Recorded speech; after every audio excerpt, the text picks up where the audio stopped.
বন্ধুরা, আজকে 23শে জানুয়ারি ছুটির দিন। আর এই ছুটির দিনে ব্রেকফাস্টটা যদি একটু জবরদস্ত না হয় তাহলে কি ভালো লাগে বলো? চলো আজকে বানিয়ে নিই ছোট আলুর দম।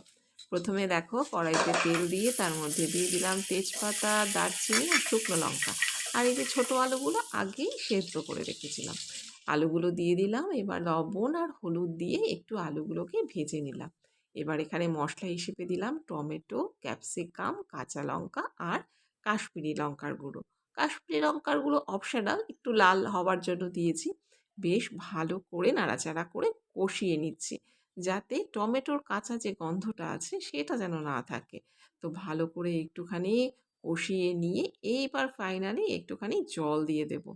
বেশ ভালো কষিয়ে কিন্তু এটাকে রান্না করব। জল দিলাম, একটু নাড়াচাড়া করলাম, একটু ওয়েট করব। তারপরে দেখো এইরকম গা মাখা হয়ে গেলে তারপর এর উপর ফাইনালি ছড়িয়ে দিলাম ধনেপাতা কুচি। তোমরা এখানে একটু ঘিও দিতে পারো, ভালো লাগবে। তো আজকে আমি ঘি দিলাম না, একটু গরম মসলা গুঁড়ো দিয়ে দিলাম। ব্যাস নাড়াচাড়া করে নামিয়ে ফেললাম। আজকে আমরা এটা দিয়ে কি দিয়ে খাচ্ছি জানো? ফুলকো ফুলকো লুচি দিয়ে খাচ্ছি ছোট আলুর দম। কে কে তোমরা খেতে ভালোবাসো এটা জানাবে কমেন্ট করে। তাহলে আজকের মতো আসি, টাটা।